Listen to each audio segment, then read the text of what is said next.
And I am pleased to be joined by Andy from Attendant. Hello. How you doing? Very well. Yeah, it's good to actually chat to you. It's had a bit of back and forth on email and via Instagram and stuff. Yeah. So see your face and hear your voice. Yeah. Well, you can hear my voice on the radio, but yeah, it's the face that face for radio. So. So obviously we played you quite a bit on the show. Like you said, I think we first got in touch on Instagram and something like that. I think you got in touch and sent me over.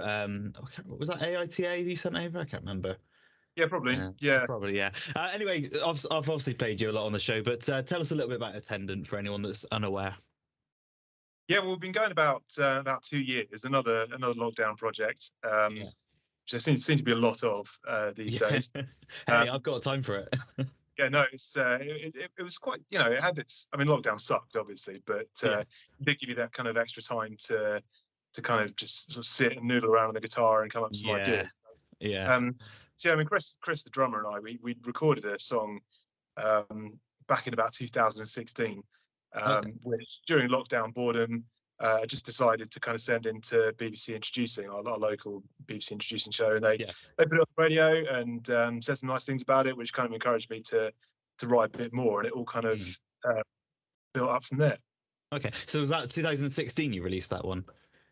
No, we recorded it in 2016 and kind of sat on it for 4 years, so long time for making. But we got back into the studio the following summer and then started sort of recording in earnest, and that's really when it started, was sort of summer 2020. Yeah, because I saw, I think October 2020, I think was the first release, wasn't it? So it's I guess so. October, something like that. So yeah, that's perfect, like lockdown pick me up, because I think that was just after the first lockdown finished as well, wasn't it? So nice way to ease everyone back in. Yeah, well, ever since then, it's kind of been these on-off lockdowns, and you make plans to get to the studio and they get cancelled or pushed back and stuff. So it's been a rough time. Everyone. Yeah. Well, so from your social media, obviously it's quite mysterious. There's not a lot to go on. So who is in the band? Is it just you, or you and Chris, or what's? We kind of got a bit of a complicated arrangement. It's almost like a sort of, like, I'm in an open relationship with two drummers, It's me and Chris are the band. We were the ones that kind of started it.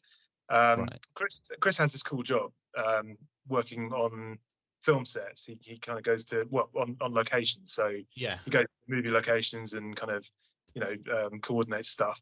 And cool job, but he'll get posted to Scotland or something at 2 weeks' notice, and then he'll be gone for 6 weeks. It makes planning ahead a little bit difficult. So so we know Guy from years back. I asked him if he wouldn't mind sort of filling in while Chris is away. So he's kind of taken over for the most recent recordings. And I think it sort of works just as a job share almost, between Chris and Guy. Whoever's free kind of does the drumming, and I'm the kind of the one sort of common factor in all of this. Yeah. So I suppose you're the sort of head songwriter in that respect, then. Yeah, I mean, normally I put the ideas together. I record some demos in my little flat, and then send them over to whoever's more likely to be on the recording. And we kind of run through it times in rehearsals and get the drums written. I mean, I can't write drums even on even programming. So but having someone like Chris or Guy who knows their craft is pretty vital. Yeah, definitely. So obviously that was going to be one of my questions a bit later on about obviously Guy coming in on drums. Obviously you already know I'm a huge. In fact, I'm even wearing a bloody Jamie Lemon t-shirt today. But obviously I'm a big Ruben fan. So how did that sort of come about? You said you've known Guy for a while, have you?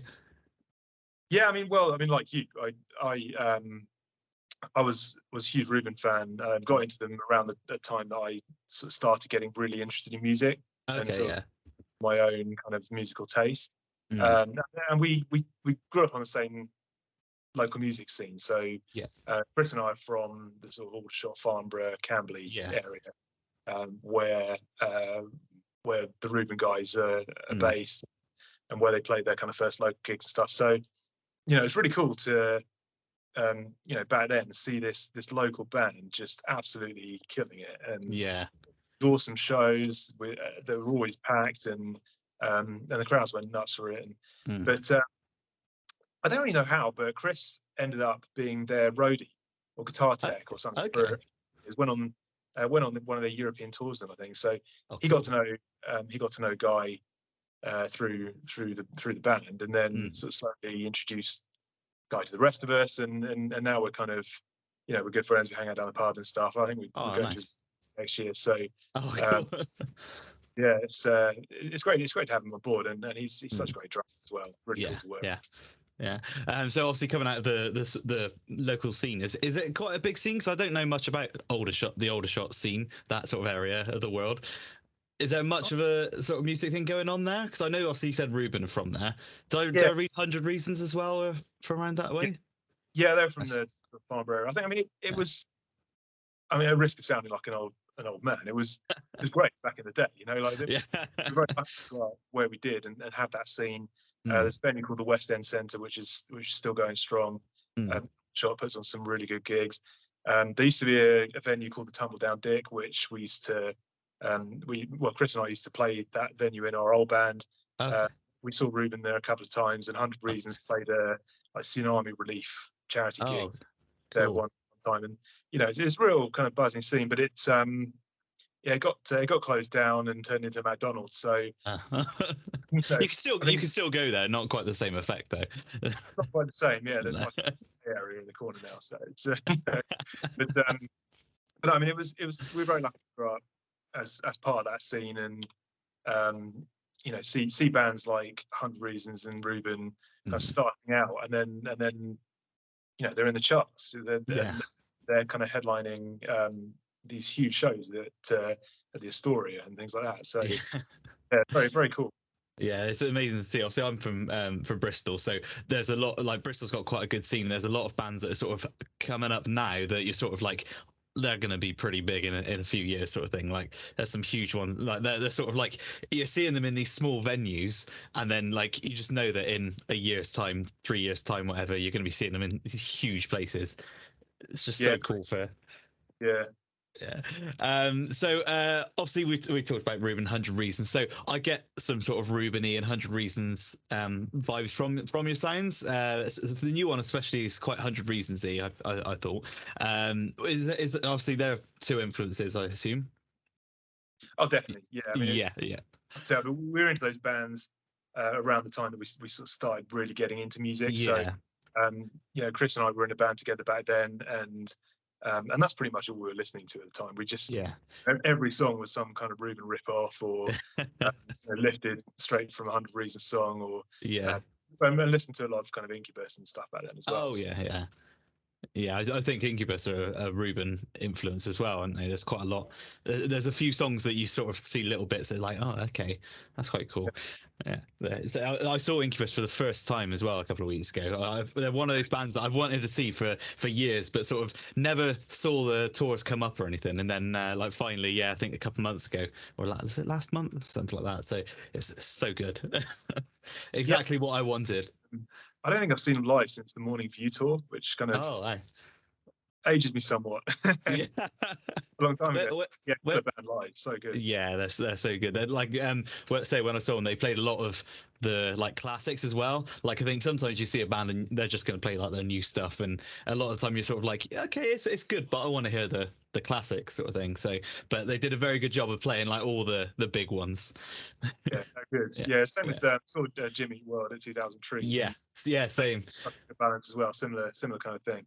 Yeah, like you know what the people want. Like the people are there to hear the middle, Bleed America, and things like that. Yeah. No, totally. Yeah. So obviously we said about Guy being in the band as well. Is that the next release that he's going to be on, or is that this one? Yeah, we're kind of in the middle of recording 5 new tracks now. Oh, cool. We were down in Brighton a few weeks ago recording drums for 5 songs. Okay. Then I've been back in the studio since then, doing all the guitars and vocals and stuff. I think we've got 4 pretty much finished, and cool. There's one that we're kind of playing with sort of thinking, is this going to work or is it not? But we'll give it a try and see how it turns out. But 4 bangers in the camera. So that's excellent. Cool. I mean, sometimes you write a song as well that you're not 100% sure on, and you might come back to look at it in I don't know, 6 months time, a year's time, and be like, oh, actually, we could do something with this. Like sometimes they just come back around, don't they? And all of a sudden you look at it with a new ear Yeah, and well, make something we had else a cool. song on my first EP called "Seen the Light," Hmm. and actually that was a song from years before that. So I think it might have been about 8 years old at that point by the Okay. time we actually got around to recording. But it Yeah. was, I think when I wrote it, it was in this kind of weird time signature and probably twice as fast as we actually ended up recording it. So Yeah. in the interim, in between writing that song and recording it, Chris and I had kind of formed this little covers band Hmm. covering. The idea was to cover Foo Fighters' first album in its Yeah. entirety, Okay. Cool.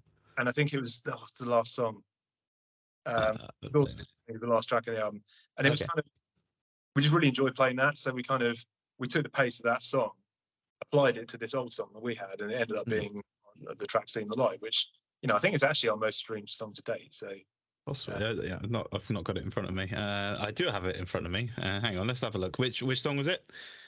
"Seen the Light," it's off the first EP, Unreality. Yeah, yeah, it's got. I think that's one of your highest ones. Yeah, awesome. Yeah, I think that's been around. Was that 2020, wasn't it? See, it's good that I've opened up Spot. I've left Spotify open. See, that's some forward thinking. But Yeah, 2021 last year was. I'm losing track. Yeah, I know the feeling. Oh god. Sorry, 1 second. Yeah, so I forgot where we are now. See, that's what I get confused. I got so excited that I had Spotify open, and now I just completely lost my train of thought. Well, anyway, so we are obviously here to talk about the new single. So this is your third release of the year as well, isn't it? Yeah, third Yes. release in since the summer, actually. Yeah, we kind of Yeah. had a bit of a gap, and I was then going to say they've all been quite close together. yeah. Yeah. So, are they sort of like, I know it's obviously the artwork is all sort of, but what would you describe that as? Like, it's very sort of like, it's like 1800s sort of artwork. They're like artistry. I don't know what any terms are. It's like, Old stuff. I don't. yeah, old pictures. Maybe I'm not really sure. It's just I think I found the blockade artwork first, and then thought, oh, that's a good Yeah, idea, and then sort of just looked for something similar in the next two, and yeah, it kind of nice, a nice sort of theme to carry to tie the three together, because we didn't yes. put them out here or anything, but they are Ah, part of the same recording session, so they're all yeah. recorded at the same time. Actually, late last year, so they're over a year old. Hmm. Yeah, I was going to say, are they sort of heading towards an EP or something, or are you just going down the singles route? Well, I mean, that's I think those three are a kind of body of work in their own right. Hmm. I don't think they'll end up being on any sort of EP or album. Yeah. The next five, we're kind of trying to figure out how we want to release those. I think, I mean, Spotify sort of incentivizes putting out single after single, Yeah. but doing an album is a bucket list thing for any. Yeah, I think that's the thing. It's nice to just be like, here is something we've worked really hard on, rather than like, obviously you've worked very hard on the singles, but I think there's something nice about just being like, here is something, like we've got each song, but then you've got this like just all together sort of thing. It's something really nice about it, especially with like albums. I know that's a big thing for a lot of bands, that they want to release an album to be able to say, I've released an album, sort of thing. Yeah, well, I think it's good for your songwriting as well, because I think when you're not under the pressure to record something that's going to be well received as a single, you can kind of relax and experiment a bit more with the songwriting. And Yeah. when we set out, when I started writing these 5 songs that we just recorded, the intention was to make them part of an album. Yeah. And so I didn't think too hard about sort of writing singles, and our producer Alex sort of encouraged me to sort of embrace the weird a little bit. Okay. When you get an idea that you kind of think, oh, you know, that's a bit too left field, actually no, pursue, see what happens. And we've done a bit of that, and done some kind of weird stuff that I probably would have ruled out before as being too odd. Yeah. But they've actually turned into really good potential singles, actually one or two of them. Awesome. And it's kind of helped to evolve the sound a little bit. So yeah, I mean, just setting out with the intention of writing an album, I think is really good for the sort of songwriting, and actually experimenting a bit. Yeah, I suppose it also when you're building for an album, you sort of a lot of the time you're in the same sort of frame of mind. You're maybe looking to do something as a whole as well, rather than thinking of like let's write a single, let's write a single. You're sort of like a lot of albums will be sort of they've all got a similar theme, or they're sort of all related to something sort of thing. So like you said, I think that gives you the freedom to sort of you might be doing something in one song, you're like, oh, I sort of want to touch on this, but then you can touch on that in the next song, sort of thing.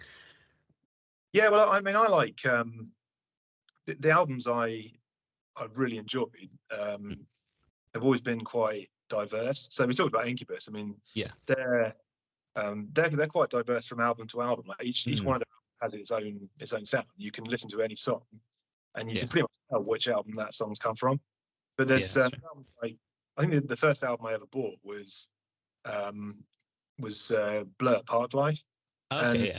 That's just got a huge range of influences in it. Like it's got This Is a Low at the end, which is sort of slow, kind of ballady thing. There's Parklife, which is really just sort of pop, and then there's the kind of Girls and Boys, which is sort of disco-y, and I love that variety. I think it's always a mistake when a band just records an album, songs all sound very, very similar. Because where do you go from there, I've heard a lot of people that are sort of listen to an album. It's like you couldn't really tell which, like they all just sound the same sort of thing. Like it's good to have just show what you can do. Like you're showing that this is everything that we can do. Like we can write slow ones, we can write fast, like punk sort of thing or whatever. Like it all still sounds like the same band, but it's just sort of it's like flexing every idea. Yeah, I mean we ended up doing one. Guy and I, which is kind of like a punk waltz oompa type. Okay. It's very strange, but it kind of works. And one of them sort of like a Cuban-inspired sort of salsa-y type deal. Okay. Like Green Day. I mean, it's great to kind of just embrace the stuff and not worry too much about does this sound like us? Yeah. Because we wrote it together. It's going to sound like us. Exactly. You've still got the same influences. You might be taking in more from elsewhere, but you've still got the same sort of like core influences that are going towards your music. Exactly, yeah, and it's the same performers, so it's gonna sound like the same band, and it just sort of frees you up to draw on a whole range of different influences and inspirations, which is it's been really fun. Yeah, I suppose like you said, where some things that you're going a little bit weirder. I think if it was too weird, then you would be pulled back from it. But like I think pushing the boundaries is what will get the best out of everything, all of the music. Yeah, there's one that we've done again with Guy that's just outrageously heavy. I kind of thought, how far can we push this? And Alex, the producer, and I were in the studio the other day, just listening back to it and just laughing because it's just so ridiculous, It's just these sort of crushing guitar riffs in drop A tuning. It's and you know how Guy just smacks things, and he's adding extra layers of toms over the drum tracks, so the toms are kind of doubled in certain parts. And I mean it's huge. It's about 5 minutes long, and it's about the annihilation of the human race. And it's just like how ridiculous can we get with this? And we kept pushing it, and it's turned out really, really cool. Awesome, that's great to hear. I mean, like we're talking about how bands showing different things they do. Obviously, we're going to talk about Ruben because we're both big fans of Ruben. So obviously, they're a great example of how like, I mean, look at Race Car. You've got Freddy Krueger, sort of like a poppy rock one, and then you've got ones that are just like full on like heavy and just they sort of cover a bit of everything, don't they? And so I think that really works with a lot of bands, just showing everything you can do, and just even if you like one song, then you might like the rest of them. If you like are being introduced to a band, then maybe they'll say, "Oh, listen to this song," and then that will get you onto them to then go on and listen to more of their stuff. Yeah, I mean, I certainly, I'd hope so. I mean, I was having a conversation with Chris, the drummer, the other day about, and we've sort of like asking how do bands like take off these days?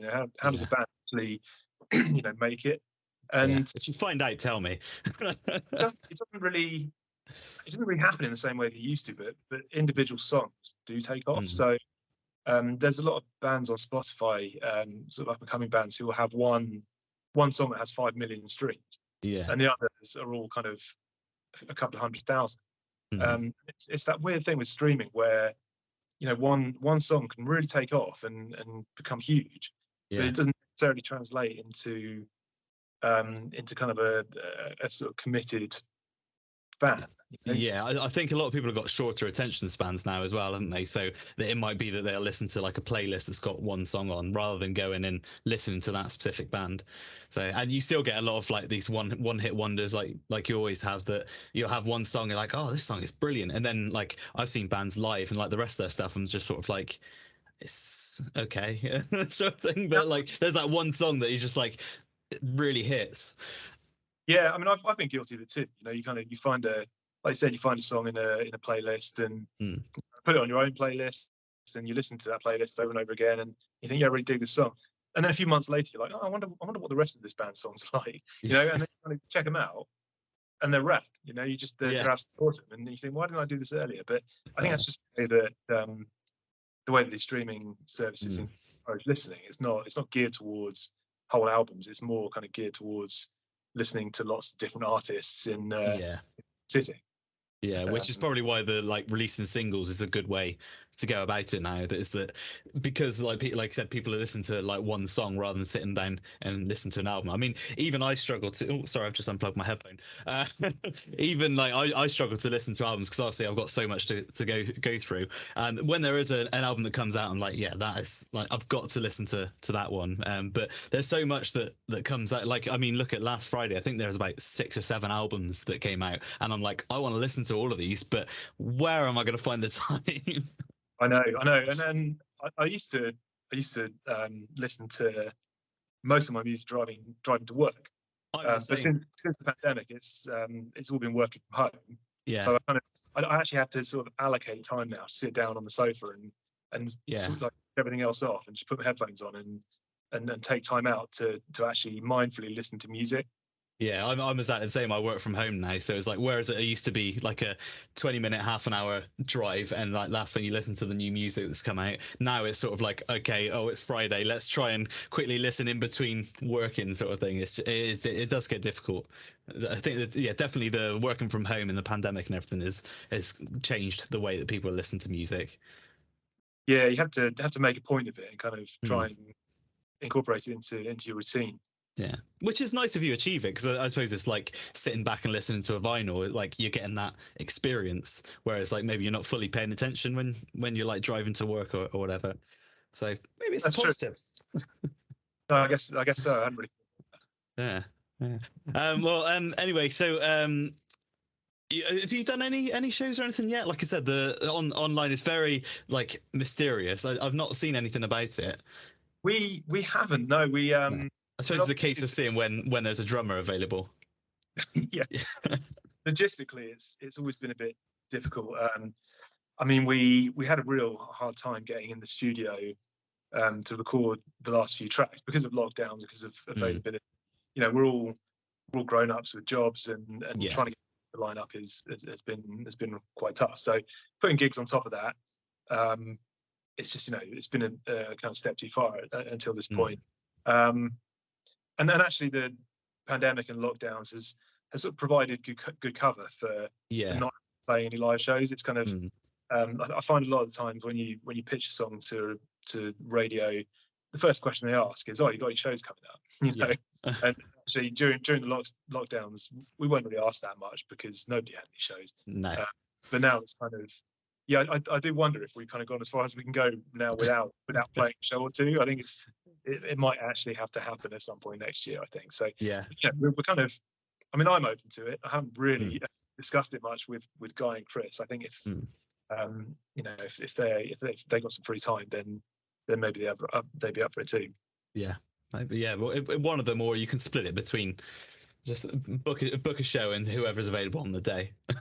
Well, and the funny thing is, I think that's what Jamie Lemon does, isn't it? Or has past. It has done. I think Jack is the sort of regular drummer now. Yeah. For the last couple of years. But that's a lot of the same people, because I think Chris and Guy were his two tour drummers for a while. So I basically just stole them off him. So yeah, sorry. Fair. I did see a guy played with Jamie on 2003's 19. I went there for his headline show. He came out. I can't remember what song. Is it Eating Only Apples? I think he played. I think he did one or two songs, and I was just like there, like eyes wide open, just like this is amazing. Yeah, yeah, he's good. He's good to watch. Well, both Yeah. are good to watch actually. Yeah. Yes. Yeah. So I ended up seeing Jamie Lemon last night. Sort of, I think it was about 5:20, and I was like, oh, I've got nothing on tonight. I finished work in 10 minutes, and then I think it popped up on Facebook. Jamie Lemon saying he's playing in Southampton. I'm like, that's only like hour 40 drive. Like I could do that. Like so yeah, I ended up driving down there, and yeah, like Jack is just such a good drummer as well. Like, and obviously guys as well. But like seeing the things he's doing, it's just like so perfect because he drums in like about 50 bands. Yeah, I haven't actually seen Jack play. We're not. He's very, very good drummer. I think they made a bit of a joke of it at 2003's this year, wasn't it? Because I think it might have been his birthday, and you had about 8 bands on the one day saying "Happy Birthday" to our drummer. So I think he played for James and the Cold Gun. Who else did he play? Salem as well. Okay. Yeah. Yeah, Yeah. Well, I didn't. I played a gig with James and the Cold Gun last year. I didn't even realize then. I didn't even realize it was him drumming. And like, now I'm like, man, that would have been cool to have like properly chatted to him. But what you can do, there'll be another time, hopefully.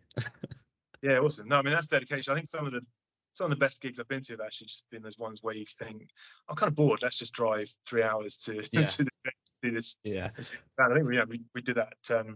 Chris and I once hopped in the car to Manchester from Camberley to go see Ruben play some venue up there. You know, it's fun.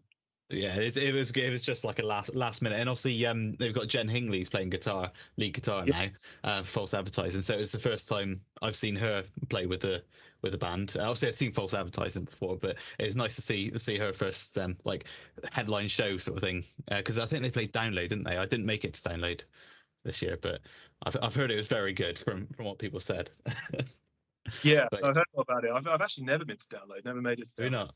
And a lot of Reading Festival, on Glastonbury, a few 2000 Trim. Never made it to Download.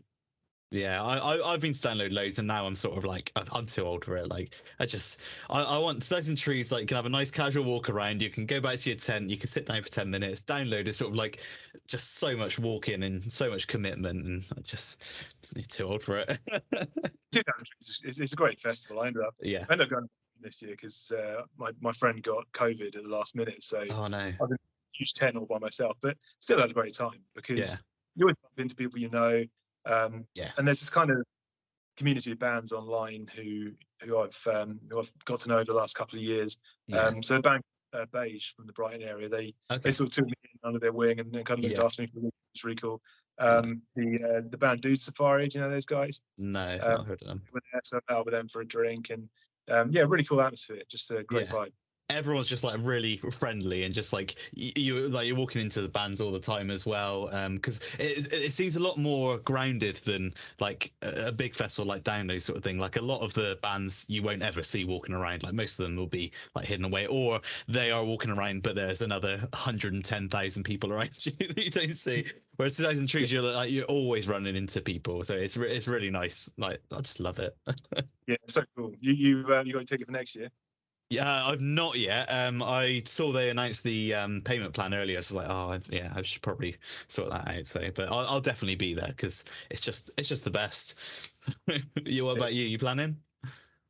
I'm hoping to go. It's on my to-do list. The tickets. I have to do it before I forget. So yeah. I think they announced the payment plan today, so I think that's probably what I'll go for. Like rather than banging out £200 in one go. yeah, especially this close to Christmas. Yeah. Well, anyway, thanks so much for your time for coming on the show. We are going to play your new single now, so if you want to go ahead and introduce it. This is Failing Grace by Attendant.